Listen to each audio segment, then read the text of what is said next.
Kiếp trước, con trai và con của đồng đội chồng cùng rơi xuống nước. Nhưng chồng lại cứu con đồng đội trước. Khi con được cứu lên, do lỡ mất thời gian cứu tốt nhất, nên đã chết. Giang Ly chịu nỗi đau mất con. Dân vặt chồng 30 năm. Cuối cùng trầm cảm mà chết. Vừa mở mắt, Giang Ly trở về trước khi con rơi xuống nước. Đồng chí, cậu không sao chứ? Biết vậy uống rượu không lái máy cày rồi. Tôi là ai? Đây là đâu? Chuyện gì xảy ra vậy? Tôi không phải chết rồi sao? Mẹ ơi, con sợ lắm. Quả nhỏ tôi không phải đang mơ chứ? Quả nhỏ của tôi không phải đã chết lúc 5 tuổi rồi sao? Chẳng lẽ tôi tái sinh? Đâm ngu người rồi, xong đời, bán máy cày cũng không đủ đền. Bỗng một người đàn ông cao lớn tách đám đông đến bên Giang Ly. Giang Ly, cô có bệnh à? Ôm con chạy nhanh vậy làm gì? Người đàn ông giật lấy của nhỏ trong lòng cô, trừng mắt nhìn cô. Lục Vân Tiêu, người đàn ông trước mắt là chồng cô, Lục Vân Tiêu.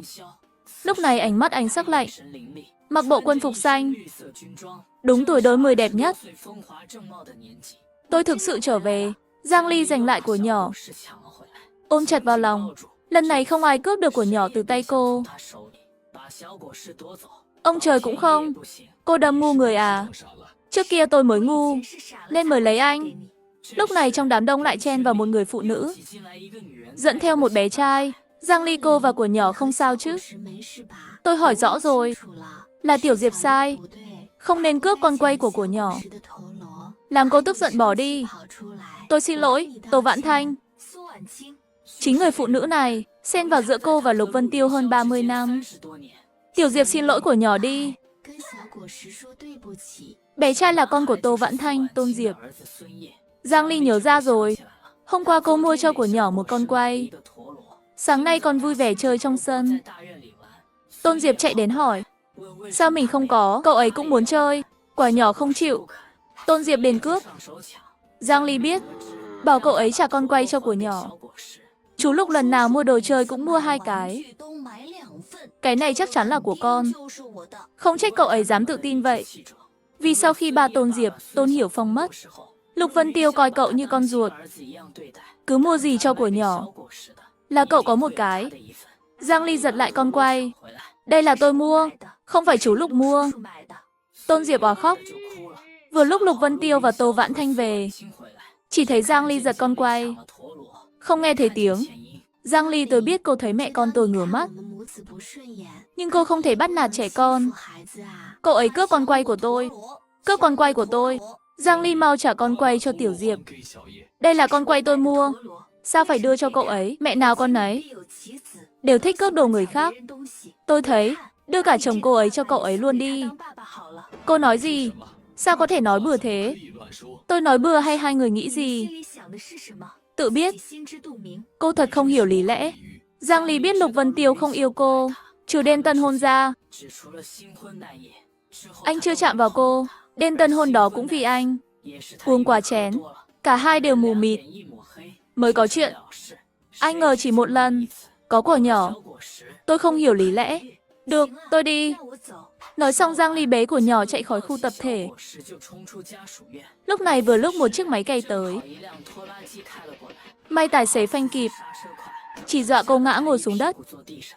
Thực ra không đụng phải. Lúc này cách 30 năm, Giang Ly gặp lại Tô Vãn Thanh, lòng vẫn sóng cuộn. Tô Vãn Thanh là một trong những trí thức trẻ về nông thôn cuối cùng. Về nông thôn không lâu thì gả cho Tôn Hiểu Phong, đồng đội của đại đội trưởng Lục Vân Tiêu. 3 năm trước động đất ở Nam Thành, bộ đội tới cứu viện. Trước khi nhà sụp, Tôn Hiểu Phong đẩy Lục Vân Tiêu, bản thân bị xà nhà đè lên. Lúc tìm thấy đã tắt thở. Từ đó, Lục Vân Tiêu coi chăm sóc mẹ con Tô Vãn Thanh là nghĩa vụ của mình. Chỉ là chuyện nhỏ thôi. Mau về với tôi. Chuyện nhỏ à? Sao anh không hỏi? Mà giống Tô Vãn Thanh trách tôi, nói tôi bắt nạt Tôn Diệp. Rõ ràng con quay của nhỏ mà bắt tôi đưa cậu ấy. Ai mới là con của anh? Giang Ly, Tô Vãn Thanh định nói gì đó, mới mở miệng thì Giang Ly trừng mắt nhìn. Cô im miệng. Con quay này cô cướp từ tay của nhỏ phải không? Không phải là của con. Sao là của con? Là của con, mẹ bảo cái gì của cậu ấy cũng. Chưa đợi Tôn Diệp nói xong, Tô Vãn Thanh đã bịt miệng cậu ấy. Vội nhìn Lục Vân Tiêu, mắt ngấn lệ. Tôi chiều hư con rồi, tôi sẽ về dạy dỗ nó.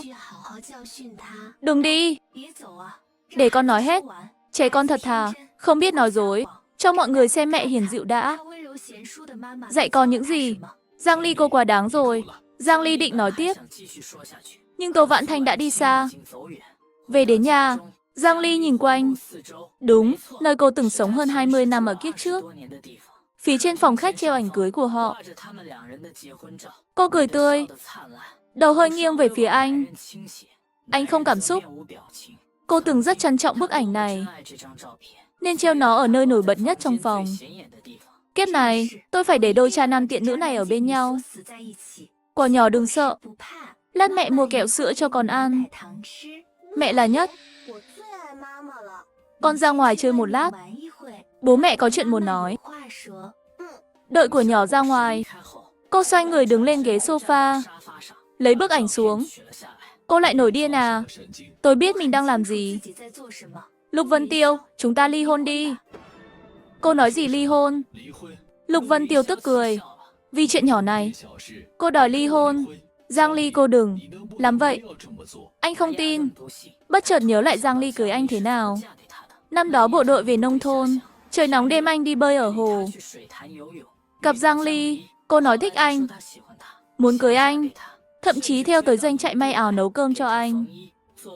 Một lần anh bị gãy chân, ngày nào cô cũng nấu thuốc thay băng, chăm sóc sinh hoạt, không thi đại học. Cô thích anh thế nào? Anh biết mà. Nói vậy, chỉ muốn được anh quan tâm hơn thôi. Phụ nữ cả nước ly hôn, cô cũng không ly hôn được. Tôi là Lục Vân Tiêu. Vừa rồi cô cũng nghe. Con cậu ta nói gì? Nói đâu của nhỏ đều là của cậu ta. Tiểu Diệp không nói thế. Cậu ta chưa nói xong. Câu nói có ý đó. Dù là thì trẻ con vô tội. Sao cô lại cãi nhau với trẻ con? Trẻ con sao nói thế? Không phải người lớn dạy à? Nói ra được sao? Tô Vãn Thành nghĩ gì về anh? Anh tự biết. Ý cô là gì? Phải nói rõ thế sao? Mai chúng ta đi làm thủ tục ly hôn. Kiếp trước con cô và con đồng đội chồng cùng rơi xuống nước. Nhưng chồng lại cứu con đồng đội trước. Con trai do lỡ mất thời gian cứu tốt nhất, nên đã chết. Tái sinh trở về. Chuyện đầu tiên Giang Ly làm là ly hôn với chồng. Vì chuyện nhỏ này, cô đòi ly hôn. Giang Ly cô đừng làm vậy. Tôi là Lục Vân Tiêu. Vừa rồi cô cũng nghe. Con cậu ta nói gì? Nói đâu của nhỏ đều là của cậu ta. Ý cô là gì? Phải nói rõ thế sao? Mai chúng ta đi làm thủ tục ly hôn. Nói xong anh nhìn tờ lịch treo tường. Hôm nay là 11 tháng 11 năm 1986, còn hơn 5 tháng nữa là tới trận mưa lớn. Cô phải đưa của nhỏ rời đi. Cô nói thật, không biết sao, lòng anh bực bội. Nhưng anh không muốn ly hôn với cô, lời này cũng nói ra được. Lần tới cô sẽ làm gì? Được, cô nói thì đi. Ai không đi là cháu. Cháu gì? Bên ngoài bà Lý Mỹ Trân đỡ mẹ chồng đi dạo.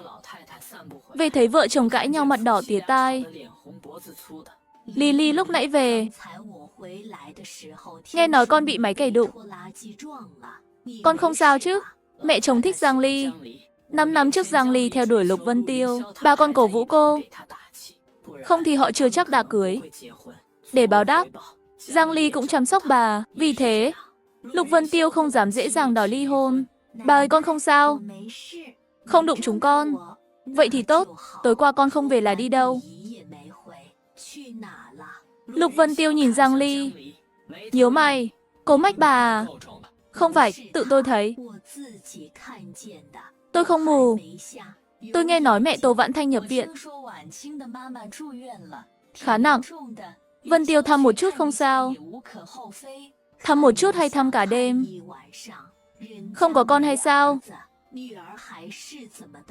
Và Tô Vãn Thanh, một sinh viên đại học, tri thức, không biết tránh hiểm nghi. Giang Ly thật muốn vỗ tay cho mẹ chồng. Hiểu Phong là anh em tôi, coi Vãn Thanh như em gái. Mẹ cô ấy như mẹ tôi, không như các người nghĩ đâu. Nói rồi lườm Giang Ly. Ý trách cô dẫn dắt mẹ chồng. Mong là vậy. Sau này chú ý chút. 3 năm qua chuyện nên làm đã làm. Không cần tự trói mình cả đời. Nghe bà nói vậy Giang Ly thấy ấm lòng, nhưng cô thực sự không muốn thỏa hiệp nữa. Kiếp trước cô đã trả ơn mẹ chồng, không nợ nữa. Kiếp này cô còn gọi bà là mẹ, nhưng ý nghĩa khác. Bà ơi, cảm ơn bà đã chăm sóc con. Không chỉ là chuyện này, chuyện đã qua không nói, chuyện sau này vẫn sẽ xảy ra. Thà đau ngắn còn hơn. Con quyết định ly hôn với Lục Vân Tiêu. Gì ly hôn? Thập niên 80 ly hôn không phải chuyện mới. Nhưng ở khu tập thể quân đội, ly hôn vẫn khá hiếm. Nữ đề nghị càng hiếm. Giang Ly cô đủ rồi. Giận rồi cũng vừa thôi. Lúc nãy không phải cô đồng ý rồi sao? Là vì ly hôn không được nói bừa. Đừng nóng vội. Tôi không nóng vội. Tôi suy nghĩ kỹ rồi. Còn suy nghĩ kỹ, không bằng cấp không sức lực. Ly hôn đi đâu? Nhà họ Lục không giàu, nhưng tốt hơn nhà khác nhiều. Lục Vân Tiêu sát thăng đoàn trưởng. Tiền đồ rộng mở. Giang Ly nhà quê, lẽ nào không tiếc cuộc sống ổn định này? Về nhà mẹ đẻ còn bị cười nhạo. Phản ứng của bà ngoài dự đoán mọi người. Ngay lập tức lấy gậy đánh cháu trai. Từ hôm nay, cháu cắt đứt liên lạc với Tô Vãn Thanh. Bà cô ấy vô lý cả đêm. Ở đó mà chơi với cô ấy muốn chơi thì để cô ấy chơi đủ đi. Lục Vân Tiêu nói xong, tức giận bỏ đi.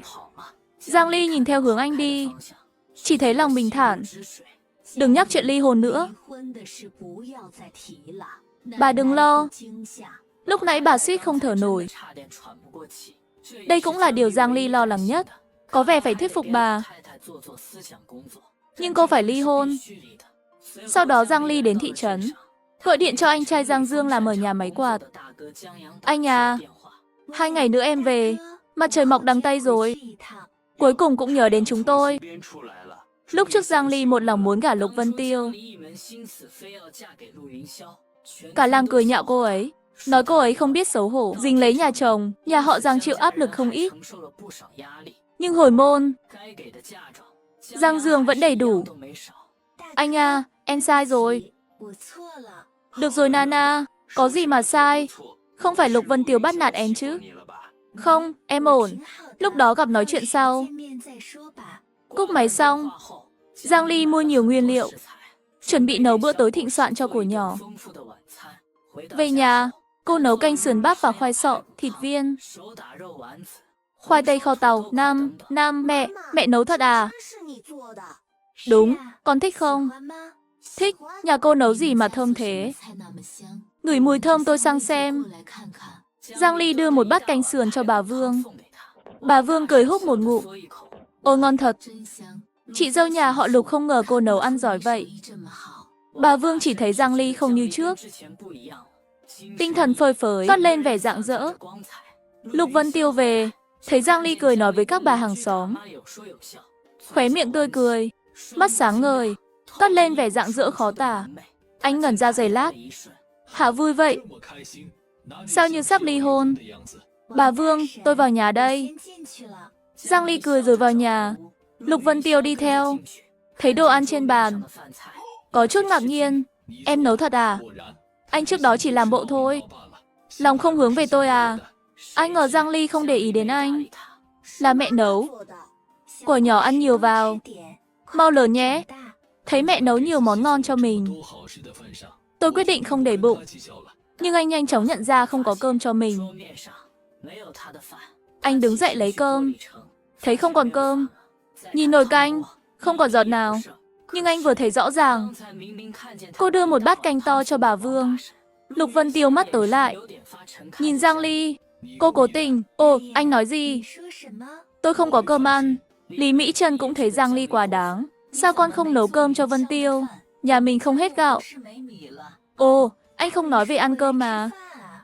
Con tưởng anh đi ăn ở Tây Uyển rồi. Không phải lần đầu. Trước đây còn nấu cơm cho anh. Nhiều lúc về nhà anh nói no rồi. Là ăn ở Tô Vãn Thanh. Tốn công sức của con nuôi gà. Không sai phúc không để ăn. Lý Mỹ Chân mềm lòng, Giang Ly đưa cơm và canh của mình cho con trai. Con ăn đi, mẹ không ăn tối cũng được. Thôi tôi ăn ở căng tin. Anh quay lưng đếm thầm. Nghĩ Giang Ly chắc chắn sẽ gọi anh lại. Quả nhiên Giang Ly lên tiếng. Đến đây của nhỏ. Mẹ gắp cho con thịt viên và khoai tây kho tàu con thích. Hai mẹ con ăn ngon lành. Khóe miệng bóng nhảy. Mùi thịt thơm khiến Lục Vân Tiều nuốt nước bọt. Sắc mặt anh tối sầm lại. Bước nhanh ra ngoài. Cơm của Giang Ly ngon đến vậy. Tôi không tin. Chắc không bằng cơm tập thể.